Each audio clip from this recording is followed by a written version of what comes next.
Adik-adik mahasiswa, sekarang kita masuk pada tahap 2, yaitu tentang prinsip terapi rasional. Di sini bisa kita lihat bahwa ada 5 prinsip terapi rasional. Yang pertama adalah tepat diagnosis atau indikasi, tepat pemilihan obat dan bentuk sediaan obat, tepat dosis dan cara pemberian, aman dan manjur atau safety dan efikasi, dan terjangkau atau ekonomis. Yang pertama adalah tepat diagnosis atau tepat indikasi. Adik-adik, kita sebagai dokter tentunya di dalam interaksi dengan pasien itu melakukan serangkaian pemeriksaan mulai dari anamnesis, kemudian pemeriksaan klinis, ya, dan kalau perlu adalah pemeriksaan penunjang. Itu di dalam rangka kita melakukan atau menerapkan tugas kita, yaitu menentukan diagnosis klinis pasien. Setelah kita menentukan diagnosis klinis pasien, tentunya kita akan memberikan serangkaian terapi, baik terapi non-farmakologi maupun terapi farmakologi, yaitu dengan obat. Nah, di sini topik kita tentunya berkaitan dengan terapi farmakologi, pemberian obat, dan bagaimana menuliskan resep obat. Tepat diagnosis atau tepat indikasi, kita bisa lihat contoh bahwa pemilihan obat untuk terapi harus atas indikasi yang kuat. Contoh di sini ketika kita menghadapi pasien dengan diare dan kita tahu ini kausanya adalah karena virus. Tentunya tidak rasional kita memberikan suatu antibiotika. Demikian pula pada kondisi nyeri karena inflamasi ataupun abses. Nah, di sini juga tidak benar manakala kita memberikan obat analgesik yang golongan opiat. Dan juga pada infeksi ISPA, ya, pada kondisi yang masih ringan, status kesehatan pasien masih baik, juga tidak benar atau tidak rasional ketika kita memberikan suatu antibiotika. Yang kedua adalah tepat pemilihan obat dan bentuk sediaan obat.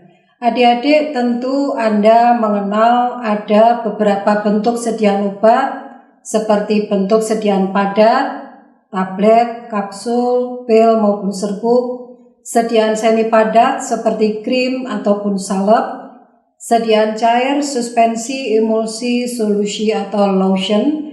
Yang ini semua pemberiannya disesuaikan dengan tadi diagnosis pasien, usia pasien, dan kondisi berat ringannya penyakit pasien.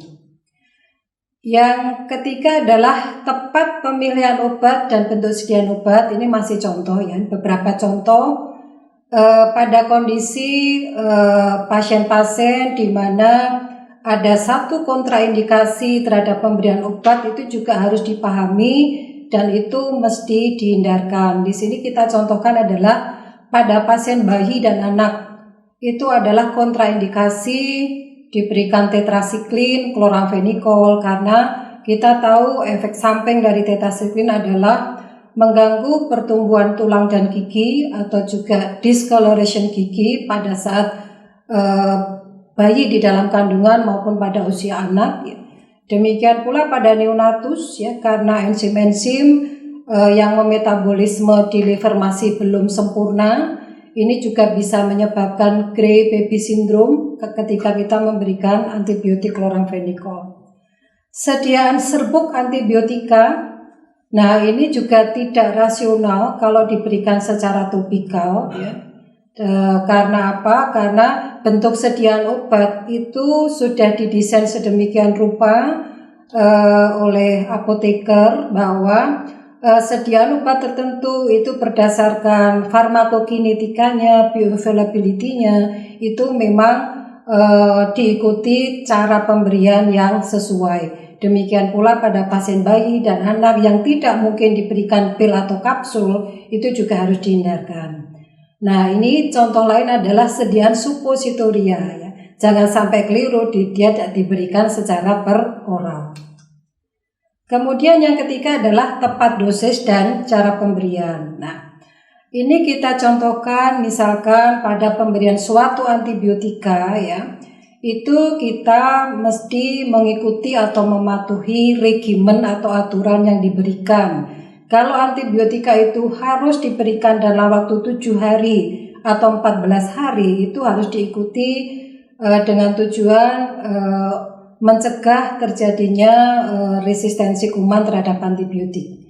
Selain itu juga frekuensi pemberian obat, frekuensi pemberian obat itu juga harus diikuti, apakah 2 kali tiap 12 jam, 3 kali tiap 8 jam, itu harus diikuti, tidak boleh diubah sedemikian rupa, karena hal ini berkaitan dengan kadar efektif terapi obat di dalam darah. Demikian pula untuk kondisi pasien, apakah dia dewasa ataukah dia pasien anak. Yang keempat adalah aman dan manjur. Adik-adik mahasiswa, kita di dalam memberikan obat tentunya bertujuan untuk membantu kesembuhan pasien. Oleh karena itu, di dalam meresepkan obat, memilihkan obat, betul-betul harus kita pastikan obat itu harus aman, tidak menimbulkan efek samping. Efikasi manjur itu memang tujuan terapi yang diharapkan atau menyembuhkan itu bisa tercapai ya. Oleh karena itu, beberapa catatannya antara lain, obat-obat harus dipastikan dia terhindar dari kontraindikasi. Nah, ini biasanya berkaitan dengan kelompok-kelompok risiko seperti kelompok lansia, ibu hamil maupun bayi atau anak-anak ya.